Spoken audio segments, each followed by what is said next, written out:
언제나 필승! 네, 반갑습니다. 필승입니다. 자, 이번에 분석해드릴 기업은 유한양행 그리고 오스코텍입니다. 일단 오늘 새벽에 굉장히 좀 유의미한 발표가 있었어요.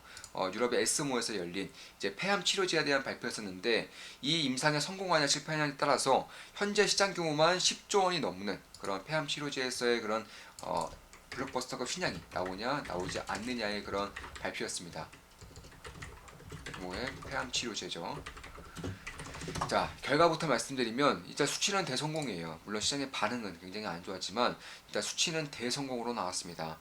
좀 간략하게나마 좀 먼저 말씀을 드리고 시작을 할게요. 일단 리그리반트 그리고 렉나자 이제 유한양행과 오스코텍에서 먼저 개발을 해서 유한양에 넘기고 유한양에서 이제 존슨앤존슨에 넘긴 렉나자 같은 경우 그리고 존슨앤존슨의 리그리반트의 그런 병역요법이 27.5개월로 사실상 이 타그리소보다 타그리소 16.6개월보다 30% 이상 좀 잘 나왔다 이렇게 보시면 될 것 같고, 상대가 안 된다라고 보시면 돼요. 내가 폐암 환자라고 했을 때 혹은 내 의사라고 했을 때 어떤 약을 처방해 줄지에는 사실상 이제는 답이 좀 뻔해졌다 이렇게 보시면 될 것 같습니다. 그 외에도 렉나자 단독으로 했을 때만, 그러니까 이런저런 부작용이라던가 혹은 이제 예후가 훨씬 더 좋은 경우, 그러니까 이럴 때는 단독으로 쓰는 경우도 많은데 단독으로 했을 때만 보더라도 렉나자가 18.5개월 타그리소가 16.6개월로 무진의 생존 기간에서 압도적인 성과를 보였습니다. 물론 전체 생존 기간은 아직 더 봐야 되는 것은 맞아요. 왜냐하면 전체 생존 기간이 한다면 결국 사망까지의 시간을 지켜봐야 되는 것이기 때문에 시간이 굉장히 오래 걸릴 수밖에 없습니다. 이런 것들은 뭐 24개월, 26개월, 28개월, 32개월 이런 식으로 봐야 되기 때문에 여전히 지켜봐야 되는 것이 맞지만 일단 지금 결론부터 말씀드려서 이번 에스모 발표에서도 이런 얘기가 좀 있었어요. 어떤 얘기가 좀 있었냐? 어, 이 전체 생존 기간에서 이제 타그리소 그리고 타그리스의 화학 용법에 대한 병역 요법과 렉나전 이그리반트의 병역 요법 간에서 이제 전체 생존 기간을 비교했을 때 이 그래프가 벌어져야 돼요. 그러니까 예를 들어서 자 타그리소 같은 경우가 대략 이런 식으로 그래프가 뭐 여기 12개월 24개월, 뭐 36개월이라고 쳤을 때 이런 식으로 12개월의 생존율이 이렇게 있다가 이 4개월에서 이렇게 된다. 그러면은 이 지금 다음번에 있었던 그 지금 이제 막 임상을 발표를 했었던 렉나자와 리그리반트 같은 경우는 뭐 이런 식으로 나타나면은 임상에 실패라는 것이고요. 아니면 최소한 이런 식으로 나타나야 된다는 것인데 지금 리그리반트 렉나자 같은 경우는 일단 지금까지 발표된 것만 보더라도 이 정도 여기까지 왔습니다. 이미 벌어지고 있어요. 이미 전체 생존 기간도 벌어지고 있습니다. 그래서 이런 것들을 봤을 때 결국 무진의 생존 기간은 뭐 압도적으로 30% 이상의 그런 효율성을 보이고 있는 것이고, 그 외에도 이제 전체 생존 기간을 더 봐야겠지만 이에 따라서 또 그래프가 벌어지고 있다는 것을 봤을 때 저는 실패하기가 좀 어렵지 않나 이렇게 개인적으로 보고 있습니다. 따라서 렉나자가 단독으로 하든 렉나자와 리그리반트를 쓰든 결국에는 이 폐암 치료제로서의 역할을 톡톡히 할 수 있는 이쪽에 대한 센세이션한 그런 환경이 만들어지고 있는 그런 시기다 이렇게 저는 개인적으로 보고 있습니다. 따라서 렉나자와 리그리반트의 병역요법 그리고 타그리소 그리고 화학용법을 봤을 때에도 타그리소 일단 단독용법은 아예 제껴도 될 정도로 그 차이가 굉장히 큽니다.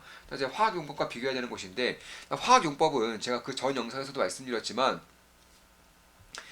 마지막에 쓰는 거예요. 마지막에. 그러니까 더 이상의 치료에 대한 예우가 없고 그리고 화학용법을 받지 않든지 결국 그 심각성이 너무나 커졌을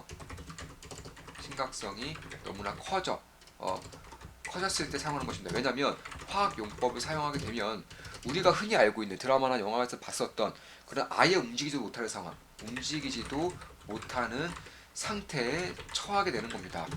쉽게 말해 제가 그 전에도 영상에서 말씀드렸지만 그냥 이렇게 생각하시면 돼요. 술을 진탕 마셨어요. 술을 포금을 해서 마셨는데 그 다음날에 2시간 한 2시간 반, 2시간 정도 자고 일어났을 때의 그 숙취감, 아예 일어나기도 힘든 정도의 숙취감의 10배 정도, 5배에서 10배 정도가 이 화학용법을 받았을 때, 그러니까 항암치료를 받았을 때의 그런 피로감이라고 합니다. 몸이 느끼는 피로감이라고 해요. 그래서 이런 것들을 봤을 때에는 그리고 뭐 화학용법 같은 경우는 거의 살 수가 없을 정도로 이제 인간의 삶이 피폐해지기 때문에 마지막에 생명줄을 조금이나마 붙잡아 놓는 용도로 쓰는 것이지 지금 유한양행과 오스코텍과 그리고 존슨존슨이 이제 타겟으로 삼고 있는 1차 치료제 가장 먼저 적용을 시키는 치료제의 역할로서는 사실 화학용법은 말이 안 되는 그런 수준까지 나오고 있는 것이고, 결국에는 이 타그리스와 그리고 화학용법 같은 경우 용법의 그런 결과치를 이제 대입을 했을 때에는 그 전에는 23.9개월 이렇게 나왔다고 해서 주가가 뭐 굉장히 많이 빠졌죠. 근데 이번에 까고 보니까 그때 그것과 비교했을 때 동일한 방법으로 결과치를 계산한다면 27.5개월로 나왔다. 물론 주가는 네, 주가는 뭐 지몬미로 거의 더 빠졌지만 그럼에도 저는 이제 남은 것은 FDA에 대한 허가 신청인데 올해 내에 신청이 될 것이고요. 아마 빠르면 내년 늦어도 2025년부터는 상용화가 본격적으로 될 것이기 때문에 이미 타그레스의 매출액만 7조 원이에요. 타그레스의 매출액만 7조 원입니다. 특히나 이제 유한양행과 그리고 존슨존슨 같은 경우는 이 병역요법이기 때문에 타그레스 단독요법에서 사용하고 있는 것에서 결국엔 두 가지 약을 사용하기 때문에 최소 약가가 1.5배 정도는 더 받을 수 있다 이렇게 여겨지고 있는 것이고 특히 이제 전체 생존 기간이 길어지면 길어질수록 약을 맞는 기간도 증가를 하기 때문에 상승하기 때문에 그런 것들을 봤을 때 이 요한양행과 그리고 오스코텍과 존슨존슨이 가져갈 수 있는 수취액이 현재 아스트라제네카에서 가져갈 수 있는 수취액인 7조 원보다 훨씬 더 커질 수 있다. 참고로 유한양에서는 20조 원 정도를 밝혔어요. 20조 원 정도의 매출을 낼 수 있다고 밝히고 있고 왜냐하면 제가 방금 말씀드렸던 것처럼 타그레스보다는 훨씬 더 비싼 약가에 그리고 훨씬 더 긴 기간 동안 맞출 수 있기 때문에 그런 것도 있지만 아직도 타그레스 그러니까 폐암 치료제가 이제 막 3세대까지 넘어오고 있는 상황이기 때문에 결국에는 선진국을 제외하고서는 나머지 국가에서는 타그레스가 처방되지 않는 경우가 꽤나 많아요. 따라 시간이 가면 갈수록 이제 3세대 폐암 치료제도 이제 처방이 된다고 했을 때 결국 다른 국가들에서도 렉나자와 그리고 리그란트의 변형요법이라든가 혹은 예후가 조금 더 좋은 경우에는 렉나자 단독요법으로 사용될 것이기 때문에 그런 것들을 봤을 때는 충분히 시장 규모가 커질 수 있는 부분이 꽤나 많다 이렇게 보고 있는 것입니다. 따라서 가장 먼저 상용화 됐을 때 첫 번째 매출, 첫 번째 피크가 도달하는 시점이 대략 한 5조 원 정도 그리고 10년 뒤에 완전 피크로 도달했을 때 그 매출 비중이 대략 20조 원 정도로 나타나고 있기 때문에 그런 것들을 봤을 때 결국 한 12%에서 15% 정도의 로열티를 받을 수 있는 그런 유한양행과 오스코텍 같은 경우는 피크 기준으로는 뭐 엄청난 그런 매출액을 매년마다 찍어낼 수 있는 것이고 사실상 이 바이오 제약 특히나 이제 기술료와 그리고 로열티를 받는 것이기 때문에 원가가 거의 없어요. 원가가 거의 없습니다. 그래서 그런 것들을 봤을 때에도 영업이익률 상당히 셀 수밖에 없다는 점 이런 것들을 봤을 때 그리고 마일스톤으로만 1.4조 원 정도를 수출할 것이고요. 여기서 이제 오스코텍 같은 경우가 대략 한 5천억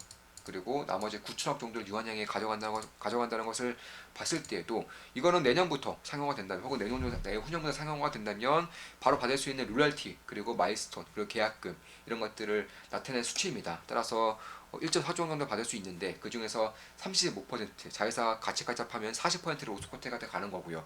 나머지 60%가 유한양한테 가는 것이기 때문에 일단 마일스톤 1회적으로 받을 수 있는 그런 수치로만 1.4조 원 정도고요. 여기서 대략 한 10조 원 정도의 매출액을 내게 될 경우 매년 1.5조 원 정도를 오스코텍과 유한양행이 6대 4 정도로 나눠 가질 수 있다는 점을 봤을 때에는 저는 지금에 대한 주가 하락이 사실상 그렇게 신경 쓰이진 않아요. 물론 저도 꽤나 큰 손실을 보고 있는 것은 맞습니다. 항상 이제 수익 보고 있는 것들도 제가 말씀드리고 있기 때문에 손실 보고 있는 것도 뭐 공평하게 말씀드리겠죠. 말씀드리자면 일단 정확하게 말씀드리기 위해서 지금 어플을 켜고 있습니다. 제가 어플을 계좌를 매일같이 확인하는 것이 아니기 때문에 지금 켰습니다. 오스코텍은 마이너스 11%, 네, 오스코텍은 마이너스 11%를 기록하고 있고요. 참고로 뭐 중간에 매도했다거나 이런 건 없었어요. 유한양행은 마이너스 9%, 네, 마이너스 7%, 마이너스 9% 정도의 그런 손실을 내고 있는데 딱히 우려하고 있진 않아요. 만약 여기서 더 빠져준다거나 혹은 지지라인이 확인된다거나 변곡점이 만들어질 때에는 오히려 저는 추가 매수도 고려하고 있습니다. 오늘 같은 경우는 주식 비중을 꽤나 늘렸어요. 이제 코스닥 고퍼스를 매도를 하면서 장초반에 매도를 하면서 주식 비중 좀 늘렸는데 그러면 현금 비중이 여전히 압도적으로 높기 때문에 그 전에 리스크 해치를 잘 해왔고 그리고 쇼 상품을 통해서 고가 상품을 통해서 어느 정도의 계좌 해지 해외 계좌 같은 경우는 신고가를 계속적으로 나타냈기 때문에 그렇게 부담스러운 수준의 그런 손실은 아닙니다. 물론 제가 매수 할 때마다 실시간으로 멤버분들께도 말씀드리기 때문에 뭐 저와 비슷한 상황일 거라고 생각을 하고 있고요. 그런 부분에 대해서는 특히 이제 제가 텔레그램 분석방에서는 이제 신중하게 나아갈 때다 이런 식으로 꾸준히 말씀드렸고 우리 멤버분들 간의 대화에서도 민첩성보다는 기민함보다는 신중함이 훨씬 더 중요한 시기인 것 같다는 얘기가 오갔기 때문에 그런 부분을 봤을 때 아마 우리 멤버분들도 어느 정도의 그런 설레는 마음을 좀 가지고 있지 않을까, 개인적으로는 그렇게 보고 있습니다. 특히나 이제 화학요법 같은 경우는 마지막에 쓰는 치료법이라고도 말씀을 드렸었고, 특히나 이제 치료제를 받다가, 그러니까 치료제를 투약을 하다가 중간에 그만두는 경우, 그만두고 결국에는 사망에 이르는 경우가 있는데, 부작용이 너무 심해서 혹은 고통이 너무 심해서 그만두는 경우가 있는데, 일단 렉라자와 그리고 리그리반트의 변형요법 같은 경우는 약 10%이고 중단요리를 하겠습니다. 렉라자 병용요법은 약 10%고요. 그리고 타그리스 화학용법은 대략 한 40%입니다. 40%가 중간에 치료를 그만둬요. 그냥 죽음을 선택한다는 겁니다. 이런 것들을 봤을 때에도 부작용이 얼마나 심한지를 알 수 있는 것이고, 그리고 얼마나 고통스러운지를 알 수 있는 것이기 때문에 1차 치료제의 역할은 결국에는 어울리지가 않는다는 거예요. 애초에 1차 치료제의 역할로 화학 치료제를 쓴다는 것 자체가 말이 안 되는 거예요. 이거는 그저 시장에서 나돌고 있는 이상한 소문일 뿐이고, 사실 뭐 제가 전 영상에서 말씀드렸지만, 흉부외과의 그런 의사들과의 그 대화를 나눴을 때도, 혹은 인터뷰 등을 봤을 때에도 렉라자를 쓰지 않은 이유가 딱히 없다. 치료효과 같은 경우도 이미 2차 치료제로서는 대한민국에 쓰이고 있기 때문에, 이미 쓰고 있는 의사와 그리고 환자 같은 경우도 이미 그 예후가 타그레스보다 훨씬 더 좋은 경우도 꽤나 있다라고 이제 밝혀지고 있고요. 그런 부분을 봤을 때는 아마 내년 혹은 내후년쯤에 상용화가 됐을 때 게임 체인저가 될 수 있을 정도의 파급력을 나타낼 수 있을 것이다. 이렇게 말씀드리면서 방송 마무리 짓겠습니다. 물론 저 같은 경우도 약 10% 정도의 손실을 내고 있기 때문에 절대 매수매도 추천 리딩 아닙니다. 참고하시면 되겠습니다. 필승 구독, 알림 설정, 좋아요는 돈이 됩니다. 앞으로도 좋은 분석, 좋은 기업 분석으로 찾아뵙겠습니다. 필승이었습니다. 필승!